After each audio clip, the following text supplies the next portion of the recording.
Damdamag Radyo Sagada.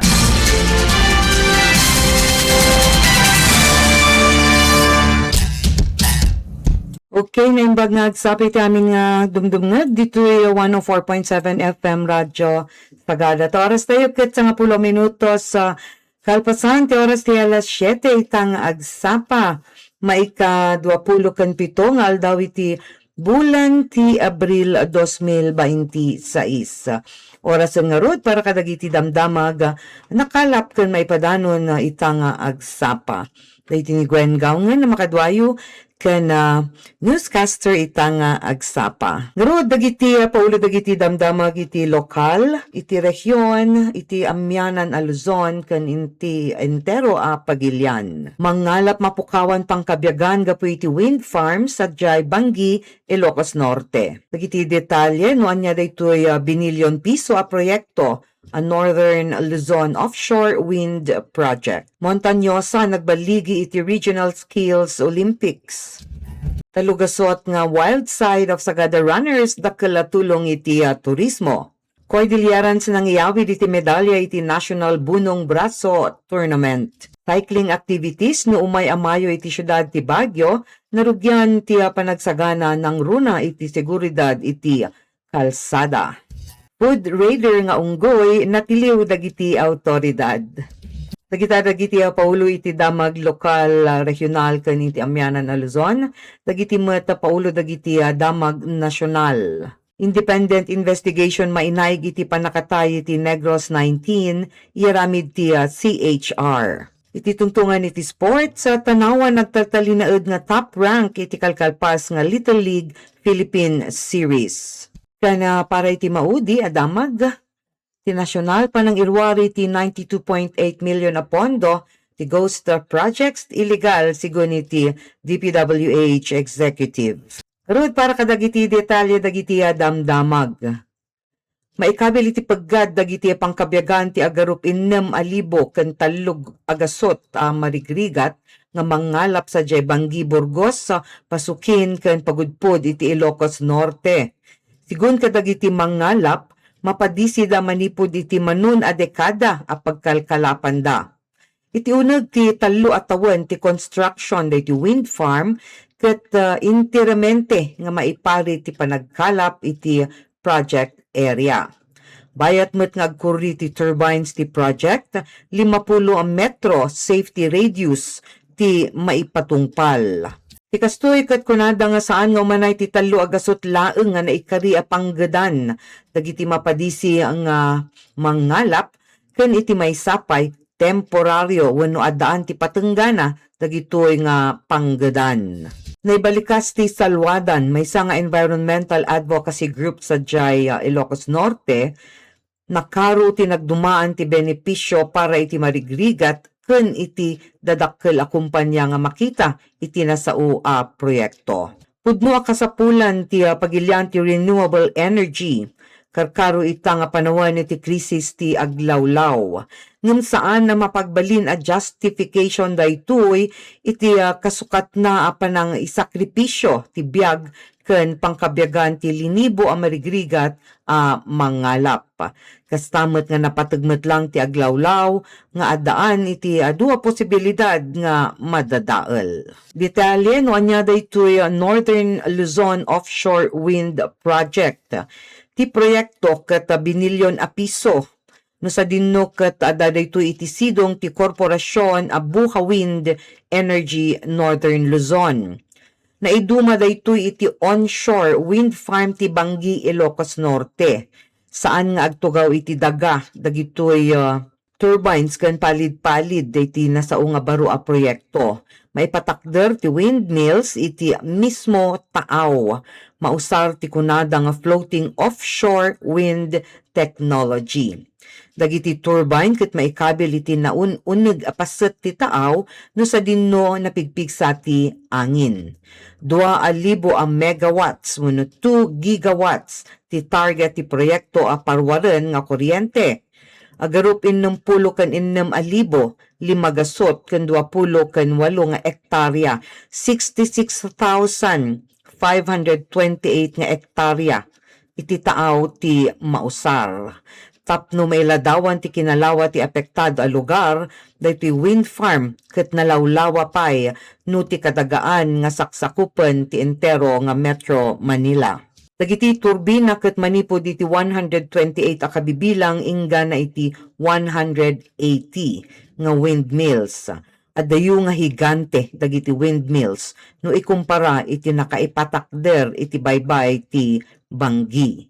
Ti palid-palid na paylaeng dagitoy baro nga turbines ken windmills ket mapan nga sangagasot a metro ti kaatidog ti maysa. Mapan nga 2 gasot ken 50 a metro ti katayag met dagitoy windmills. Laksid dita, ti support infrastructures kas iti submarine cabling, onshore integration facilities, logistic hubs ket maipatakder met laeng. Makadangran iti maawagan nga marine ecosystems. Iti panahon ti construction ket adda ti negatibo nga impact na. May sati acoustic pollution, underwater noise iti panang ikabil ken panang ikabit kadagiti anchors, kable ken dadumapay. Apektaran nati kabailan dagiti marine mammals kas iti dolphins ken whales nga ag-communicate no kasanumet nga ag-navigate wenno agbirok met laeng ti makan. Malibeg met laeng ti seabed no maiwayat dagitoy submarine cables. Target nga malpas dagitoy proyekto nga windmills, offshore windmills intun katengaan iti tawen 2030. Manarimaan met lang ti panang isimpa iti National Grid Corporation of the Philippines iti 500 kilovolt Burgos substation ken dadumapay nga infrastruktura a kinakasapulan tapno maalan nati kuryente manipod ditoy a proyekto.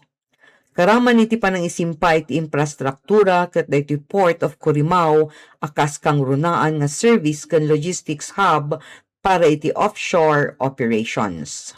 Iti Mountain Province, inyawid ni Hinaro Manaa Sungaben, tubo iti panabungan Laylaya Besao, Mountain Province, ti balitok iti kalkalpas nga Regional Eco-Textile Weaving Competition. Ang naangay sa Syudad ti Baguio, iti Abril 21, ingana 23. May sa graduate ni Ginaro iti seaside ti Mountain Province ang masarakan iti munisipyon ti Sabangan. Adagun-guna, worth it dagiti mano nga oras iti panag-adal ken panagpanday iti kaamuan nga uray la mapalwa ti mata kuna ni Ginaro. Ta balitok met ti nagamatan na. Ti baligi na ket baligi met laeng iti Montañosa. Makipasit isuna iti kas representative di Cordillera Region iti National Skills Weaving Competition sa Zambales ken mairanod met laeng akas representatibo ti Pilipinas iti international competition ang maangay sa Singapore. Pasit met laeng iti panang italo iti kaamuan ken kinalaing ti Montañosa ket nagunod met laeng ni Zel Azi ti gold medal iti beauty therapy ken ni Christian D. Bayasan met iti silver medal iti baking competition. Tinawon as Skills Olympics nga ipatpatungpal ti TESDA kas gundaway dagiti trainees nga ipakita dagiti kabailanda ken kaamuanda iti agduduma nga trainings nakipasutanda. Ito'y met Sagada, talugasot wild side of Sagada runners dakelatulong iti turismo. Nadanon ti kabibilang nga talugasot ang nakipaset iti kalkalpas nga wild side of Sagada Run. Nagapuy iti agduduma nga paset ti pagilyan dagitoy nga nagtaray iti 42, 25 ken 15 kilometro a marathon. Dinalyasat dagiti runners ti agduduma nga scenic spots sa ti munisipyo kas iti Mount Ampacao, Kapayaw rice fields, blue soil, hanging coffins iti paytokan ken dadumapay. Mano kadagitoy participants ti nang italo iti bukod da nga social media pages ti napintas nga natural scenery ken kapadasan da ditoy Sagada. Nang yalukoy dapay kadagiti viewers nga pumasyar iti munisipyo. Ita panawon iti krisis ekonomiya Dakkel nga tulong dagiti accommodation establishments kadagiti stores ken panganan ti panagumay dagitoy runners. Ti marathon ket kadawyan nga ipagpagna ti grupo nga di Django's ti Sagada.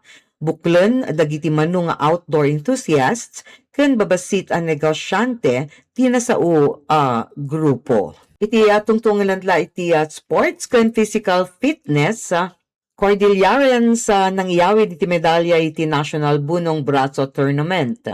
Naurnong dagiti top-ranking arm wrestlers ti Pilipinas sadyay City Mall, Rojas City iti Abril 19. May nga kompetisyon nga nang ipabuya iti kinapigsa technique ken endurance wenno kabailan ang rinupak iti atidog nga oras.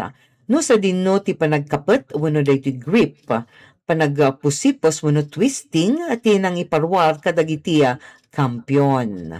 Ti Igorot Arm Machines ti maysa a grupo ang nakirinupak no sa dinno nakaanida iti agrurutap nga gold medals ken dumapay nga titulo ken panagbigbig. Rumimbaw kadagitoy ni Israel Ikid, a residente iti syudad ti Baguio, ni Abraham Kerchatan iti Bontoc, diti Mountain Province, ken ni John Mark Fianza ti Benguet. Nabigbig ni Kerchatan kas overall right-hand champion. Dito'y arm wrestling ket dito'y sanggol ket maysa kadagiti dumakdakkel wenno uman ani iti popularidad nga sports iti pagilyan ita nga panawen.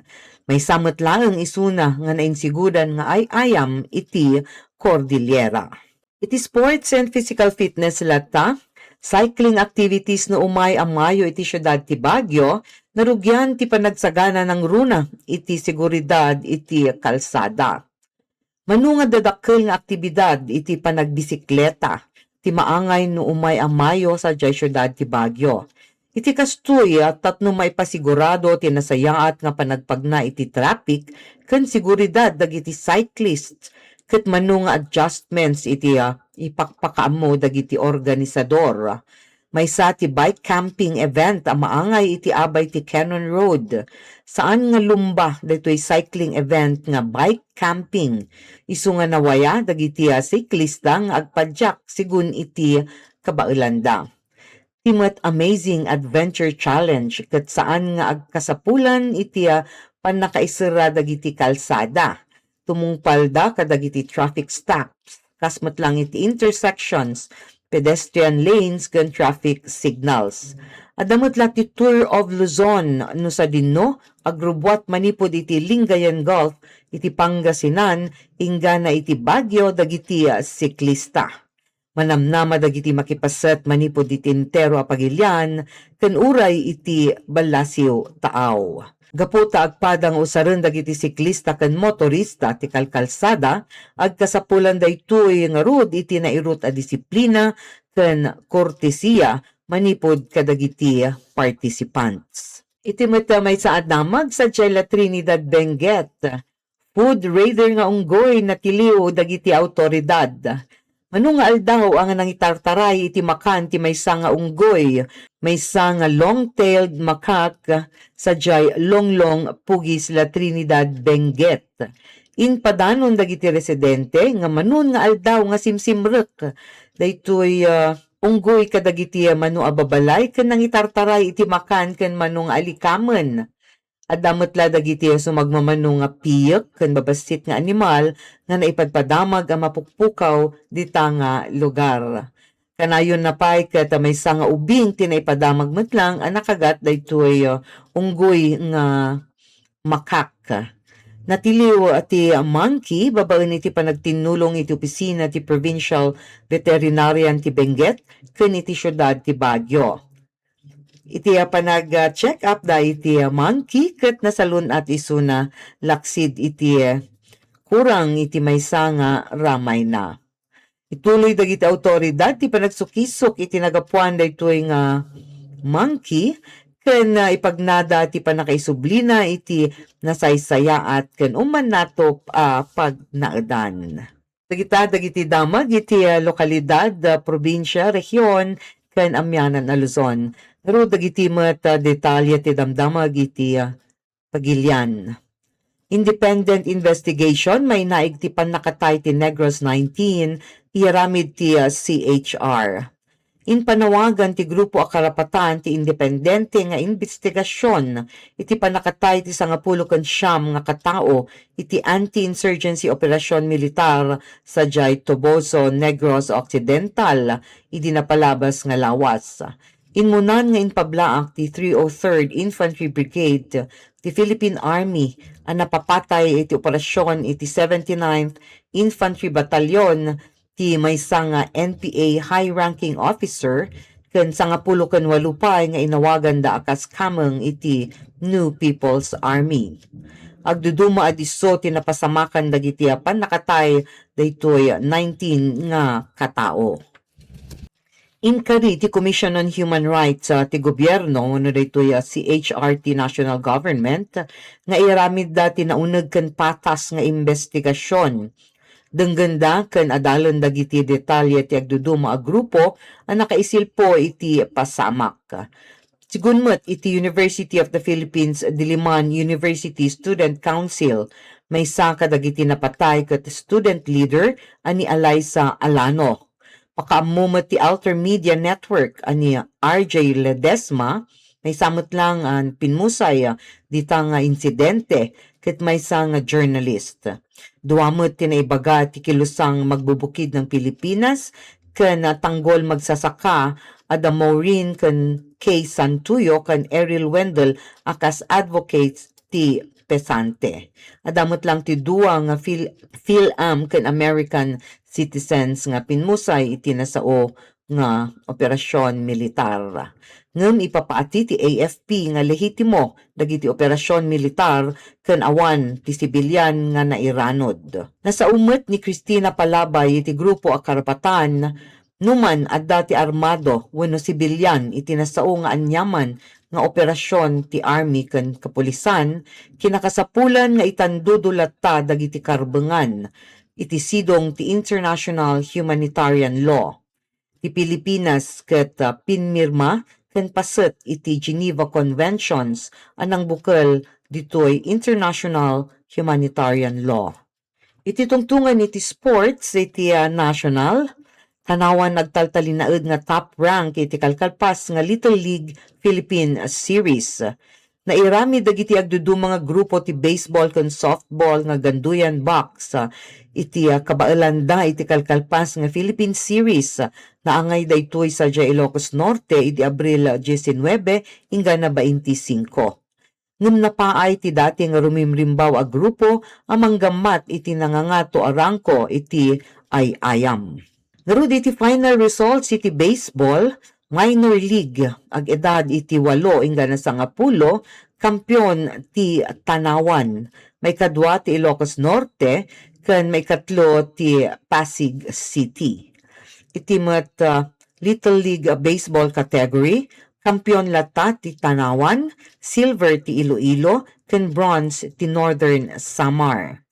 Iti 50-70 kampyon ti North Cebu, silver ti Tanawan, third ti Iloilo. Iti Junior League ket kampyon ti Taguig, second ti Ilocos Norte, ken may katlo ti Tarlac. Iti met Senior League, kampyon ti Tanawan, may kadwa ti Taguig, ken may katlo ti Northern Samar. Iti softball, Little League, naala ti Bulacan ti Gold, Aklan ti may kadwa, ken may katlo ti Agoncillo. Junior League champion ti Bacolod, second ti Ilocos Norte, ken third ti Agoncillo. Ti Senior League naala manen ti Bulacan ti Gold, Rizal ti second place, ken third ti Zamboanga. So dagita apo ti results iti kalkalpas nga Philippine Series iti baseball ken softball Little League. Para iti maudi damag iti damag nasyonal. Panang irwari iti 92.8 million na pondo ti ghost projects illegal sigun iti DPWH executive. May isang opisyal ti Department of Public Works and Highways tinaibaga iti Sandigan Bayan na illegal ti panakairwar iti saan kumurang ang 92.8 million a piso para iti flood control project sa Jay Pandi, Bulacan. Kabayatan ti hearing, kinuna ni Finance Director ti DPWH ani Genevieve Quaresma asaan a kompleto dagiti dokumento ti panagbayad kaputa awan ti kasapulan a pirma manipod kadagiti kangrunaan nga inhinyero. Naisilpo ti proyekto ken ni dati a Senador Ramon Bong Revilla Jr. ken dumapay nga akusado iti kaso a malversation. Iti laksid dagiti report ang maibagbagaan na sulok 95% ang nalpasan ti proyekto, ti panangsukimat iti lugar ket awan ti makitang estruktura malaksid kadagiti estruktura ti landok laeng. Kinuna ni Quaresma adagiti maawawan nga dokumento ti rumbeng kuma amang lapid iti panangirwar iti nasao nga pondo. So dagita apo dagiti damdamag nakala para iti damdamag radyo sagada ita nga agsapa aldaw iti Lunes. Itakat kahit kumahan nga ibalikas met iti bukod ko apanag kita iti tungtungan da ito'y ghost projects. So eto na nga winawalang hiya talaga ang mga taxpayers Puspusanda ken puspusanda dagiti uray babasit a negosyante. Babasit meaning uray dagiti the sari-sari stores, dagiti maninda iti market, dagiti babasit nga accommodation establishments ken da dumapay tapno agbayad iti buwis manu nga agrurutap nga agduduma nga penalties ta adu dagitihan nga akin ammo no kasano nga i-process dagiti taxes da. Pero pagdating sa national government dagiti da kwarta nga ikarkarigatan ti umili ket ay sus kasalamat nga naglakaan apo ti kastada nga mang ibulsa kasalamat ten nga negosyo da ti gobyerno dagiti proyekto ti gobyerno kapag alaan dati haan laeng nga mano a libo a piso no di ket binilyon o di ba maleta nga kwarta ma-imagine tayo ba no mano ken anya ti itsura nati kasjay nga gatad sangaribo tupay nagrigat nga makita itatta yan pa kayang maleta mali talaga mali. So, para kada tayo iti tungtungan iti korupsyon, haan tayo nga basta-basta nga irikip ti matmata tayo. Karkari dito'y kaaw-awayan, no sa dinukat narigat nga sumrot iti pondo, manipod iti national government. No adaman ket teardrops, di ba? Sagsagabasit, ken dagiti projects nga maaramid ket haan nga buhos talaga, manu nga kilometro, manu nga lanes, riprap, kanal, amin dagita mairamid nga one time, di ba? Itiredo mga regions nga, dadakkel ti populasyon, ket wen, ngam ditoy, awaway nga manu, kaawayan ti Cordillera, nga manu ti botantes, talaga naman pumapatak-patak lang ang pondong pumapasok. Kaya dapat bantayan tayo, dapat makialam tayo apo. Haan manin nga NPA inya ti agsaludsod. Haan nga NPA ti ag-ibalikas iti interes nga maamuan. No ay nati mapanan dagito ita inkarkarigatan tayo nga pondo.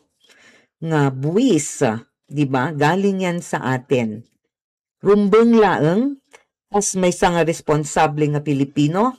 Galing sa ating dugo at pawis, ang mga pera na yan, makibiyang tayo ken ibalikas. No anyaman dagiti dilaw nga makita tayo nga dapat nga dilawan iti panag-usar iti pondo ti gobyerno. Karkaro itata nga panawan iti krisis, state of national energy emergency indeklara ti Presidente Marcos no sa dunno inbaga na agtipid amin nga opisina ti gobyerno karaman apo ti local government units sugaro dayta ti kagagapo nga nakansela ti panagrambak tayo dito'y Montañosa iti Langay Festival, di ba?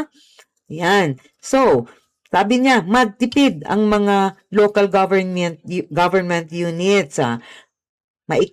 Ikansela amin dagita biyahe nga mabalin nga ikansela dagita out of town trips para iti anyaman nga meetings kanda do mga aktibidad.